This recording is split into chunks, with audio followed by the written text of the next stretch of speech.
Well, hello everybody again. Brian Salter here, Salter Racing Engines, and I'm glad you tuned in. First, this is going to be a follow-up on the cam lobe intensity because I still don't think some of you get it. So please pay attention. I saw comments and questions about what is the intensity on my cam. It's this duration at 50 and this advertised and this lift. Or what's the intensity on a 3/4 race cam and stuff like that. So people, you got to understand. I've said this before in another video. There's no way to know the intensity unless you put the cam in the block, put a degree wheel on it, and check every climb point to see what the rate of climb is.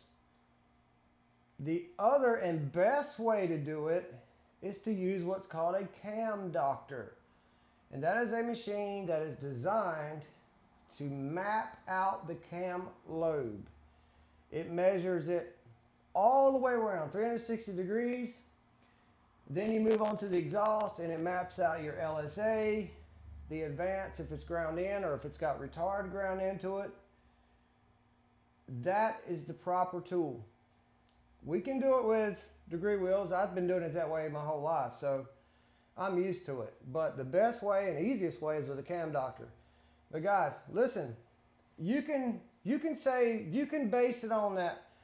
If it's a high number at 50 and a low number advertised, 99% of the time it's going to be very intense, but not always. Okay? So high numbers at 50, very low advertised numbers indicate that it's very fast. Like meaning it accelerates the lifter pretty fast. But I cannot tell you the intensity based on your numbers. There can be 5 camshafts here with the same numbers at 50, same numbers at total duration, advertised duration, and all have the same lift, and yet all 5 be different intensity levels. I need you to get that and understand that. I can't put it any simpler than that. You have to put it on a cam doctor, or you have to put it in the block and physically see with the cam degree wheel what's going on. There's just the only way to know, unless the cam manufacturer will give you that information. I highly recommend companies that send out cam doctor sheets with the cam you have custom ordered. You can request that.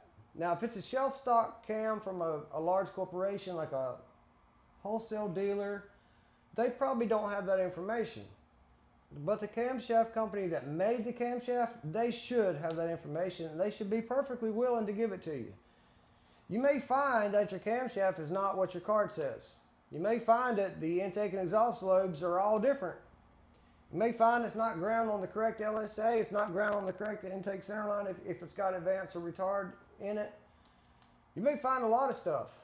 And like I said, if you're racing for a living and racing for money, that's worth checking, because it might be the difference between, you know, making the best horsepower possible and actually just sucking and getting left behind at the start finish line. So a lot going on there, guys, a lot going on there.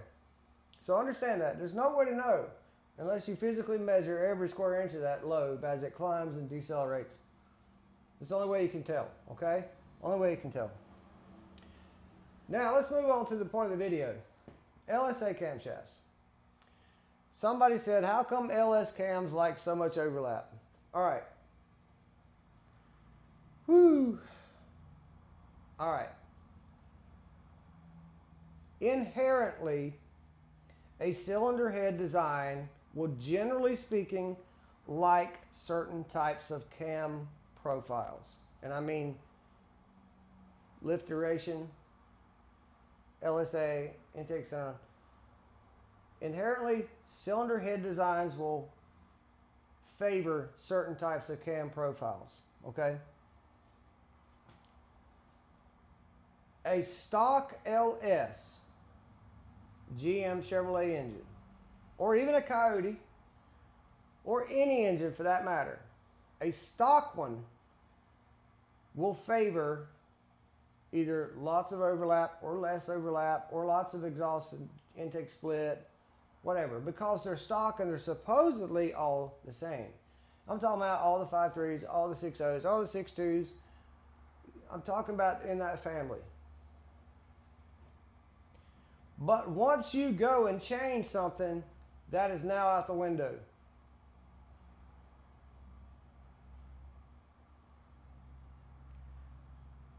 When you have a cylinder head that inherently flows very well, like an LS does,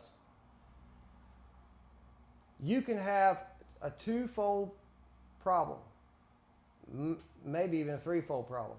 So please pay attention. They're traditional small block Chevrolet, traditional Ford and other engines. A lot of times, some of the original heads, when we used to do cast iron stuff back in the day, would, depending on the manufacturer, depending on the engine cubic inch, the head would naturally flow a lot on the intake and poor exhaust, or actually some of them have awesome exhaust flow and not so good intake flow. So that particular engine family would, in the stock form, would like a particular type of cam profile until a person modifies it. I'm going to give you an example. I built a Pontiac 455 for a customer, and if I'm mistaken, the intake valve on that engine was 2.110. I, have all this experience with, the high RPM and all that stuff, so I'm looking at this intake port. I'm like, there's no way, this is completely wrong. Pontiac screwed up on this. And I'm looking at it from a racing standpoint, okay? Understand, everything I do is racing. I'm looking at the valve diameter versus the cross-section area of the intake runner and also on the exhaust. And I'm thinking, what were they thinking? And not only that, but the Pontiac was ground on a 30-degree valve seat. A 30-degree valve seat, guys, basically, when you come down off the valve, it is almost nearly flat. It has 30 degrees right there where it contacts the seat. Very flat, wide valve seat. And that tends to work decent for very low lift applications, okay? So you have to keep in mind, what was the factory thinking? What was the context behind all of that? Low RPM torque, okay. I got it. But the guy didn't want low RPM torque. The guy brought me the engine because he wanted this thing to literally twist the drive shaft. I said, fine, I got you. But I want to keep it factory looking. I don't want no aluminum heads. I want the iron heads. I said, okay. So I got to looking at this thing and I really studied it. And I went and imported these runners, exhaust and intake, made them as good as one possibly could. And I looked at it and I finished everything but the lower half where the valve seat area is. Right at the midway of the short turn, I stopped. I wanted to see what I could do with the runner before I went any further. So as I'm doing grinding and cutting and shaping's so important. I then got done and I took my measurements and I realized that valve was way too big for the port size. I took the valve and I threw them out. I had custom valves made at 2.080. So if you do the math on that, that is shrinking the intake valve 30 thousandths. I said I shrunk it 30 thousandths. I then did a 5-angle valve job of my own custom cutters, 45-degree seat for this job. And I had the stock exhaust diameter valve. I put a better valve in it. Nice radius, exhaust job, all that. That thing made over 600 horsepower with cast iron heads. Absolute missile. Absolute missile. I took what the factory had and I changed the variables. Now we're talking about LS's. And LS has now got a reputation that it needs this and it needs this. The problem with that is when it comes to my shop, it might not need this anymore. It's going to need that. You say, what do you mean? I don't look at things the way some of these street rodders do or some of these drag racers do. For example, if you got the LS intake port making a lot of flow, not even taking into consideration the actual intake runner size, which by the way, guys, let me give you a tip. When you're looking at intake runner size, you can look at CCs and volume and all that, and that's important, but you got to look at cross-sectional area more importantly than CCs. So why is that? Because of the length. If you've got a long cylinder head and you say, oh, this thing's got a 300 cc intake runner. Well, my gosh, if that was on a 23-degree Chevy, I wouldn't get near the thing because it's going to be a turd. It's going to be that big. But if cross-sectional area is, to me, very important. You said, what is that? What is the difference? The difference is the diameter size of my valve in relationship to the length, width, and height of that port inside. I need a ratio. There's a ratio that I keep when I port heads. I measure my intake valve and my exhaust port, my exhaust valve, and I make the size of that intake runner and exhaust runner the size according to the valve. And I use a percentage to do that. If you told me that this intake runner was this many cc's, that meant nothing to me. It really don't. I want to know the cross-sectional area.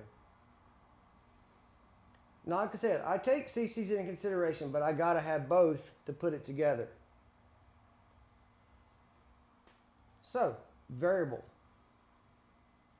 But let's talk about LS's in the stock form and not so stock.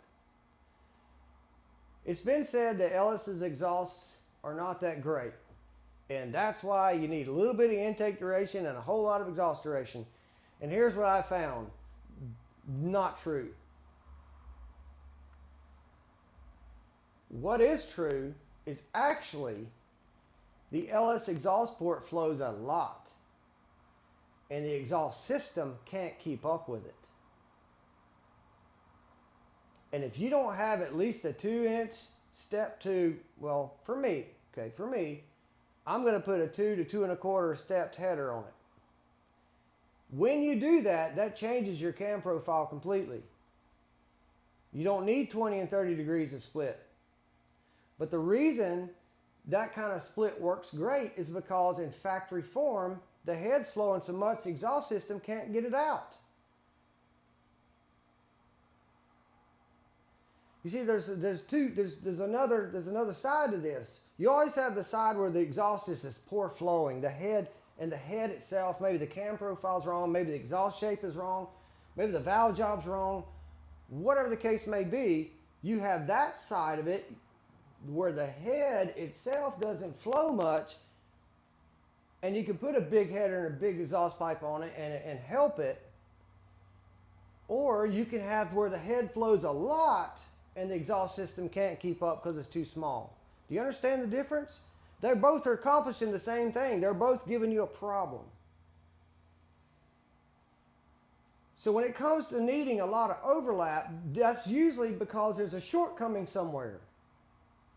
If my engines that I really specialize in only need 4 degrees, maybe 5 degrees of split, and I'm usually around 4, and this engine over here needs 20 and 30 degrees of split in it, there's a problem somewhere, because what is an engine? An engine is an air pump. And if I can make that engine mechanically pull in air and mechanically push out air, I'm going to make more power. Okay, that's common knowledge. So if this engine is capable of doing this amount of making 900 horsepower, naturally aspirated small block on gasoline, with this 4 degrees of split between intake and exhaust, then why does this engine need this much split in it? Why does this engine need whatever, 20 degrees and 15 degrees of split? It's not because the engine is a problem. It's because the exhaust systems being used are too small. I challenge anybody to do this, and I challenge you in a good way. If you can get yourself, I have my own header design, just so you know. I don't talk about it much, but I'm going to start talking about it. It's a tri-Y, 2-inch primaries, about, I can't remember, 12 or 14 inches goes into a 2 1/4 stepped tri-Y design. 25-degree transition, back out to 4-inch. And then, of course, you need some pipe after that. I challenge anybody to prove me wrong. To try that header on any engine you build and tell me it don't pick it up. Now, they are expensive to do. They take a lot of work. You cannot halfway do them. If the transitions and turns are not properly welded, you can cause problems. But when they're done correctly, there ain't no better flowing exhaust header in the world. There's not. I have tried them all. Now, also you have issues with fitting it under a vehicle. I understand that. But if you can't run that, and a lot of the tractor pull guys, we turn them up and run the tri-Y straight out of the hood. We do what we can. But if you can't get it in the car and it's just not feasible, then run a large tube exhaust pipe if you're trying to go all out, okay? If you're trying to get everything you can. If not, then you have to put the header that you can fit in there because maybe finances don't allow you to spend $3,000 to get cooks or whoever to custom make you headers, or whoever. So now we fall into the point of I can't afford that exhaust system or it won't fit in my car or vehicle. And so how do I compensate? Well, here we go. Now you need all this exhaust split. And you don't need exhaust split because the LS has a problem. You need an exhaust split because the LS is working. It's flowing.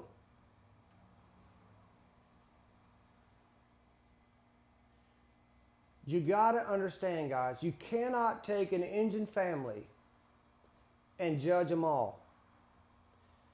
Now, maybe you can in stock form. 5.3s are this way, 6.0s are that way, Coyotes are that way, the 350 Chevys that way, the 400 small blocks that way. I understand that. But once you start changing any variable, you've changed it, and it changes the requirement. It is, guys, I'm sorry, my battery died, and I was on a roll too. Anyways, just understand that in stock form, the LS needs some exhaust split. It really does. It's working. That cylinder head is working, and the stock exhaust system and even small tube headers are not enough. No different than they would be for, in a really well done 23-degree Chevy or 18 or 13 or 12, 11, infinite amount, right? Whatever. If you're moving air and you're pulling air in, you got to get the air out. When you have exhaust that kind of struggles to get out, it affects your intake vacuum because exhaust that don't leave stays in there. It will go back up the intake port and hurt your vacuum. So there's so many variables. There are so many variables. And just keep that in mind. If you have a stock LS, you want to hop it up, and you start making changes to it, one of the best gains you're going to get is a very, very high flowing exhaust. I highly recommend 2-inch headers or more. Highly recommend 3-inch exhaust or more. These things make a big difference on that engine because the head flows so well. So don't look at it as a shortcoming or a flaw. Look at it as a plus, and it just needs to be taken advantage of. That's what you need to do. And if you're not sure, and probably a lot of you aren't, call somebody who knows. Get in touch with people who have good success with that kind of thing. Do not try and apply stock LS cam theory to other engines. Don't do that. And do not apply other engine theory to stock LS form. Like I said, once you put the LS in a racing engine category, you know, that's a different world. And requires different thinking. So if you hop an LS up and put a stock style exhaust on it, you're killing it. Absolutely killing it. So keep all that in mind. You cannot rob Peter to pay Paul. Everything affects everything. I'm going to make a way better video, but like I said, the battery died, and now I've got to figure out how to piece two pieces together. But I wanted to follow up on the intensity real quick, and just kind of answer a couple questions on the LS. This is a very video to really explain it to you would take a lot longer than 20-30 minutes, a lot longer. So anyways, again, thank you. Like, share, subscribe. I really appreciate that. And I hope you have a great day. See you later.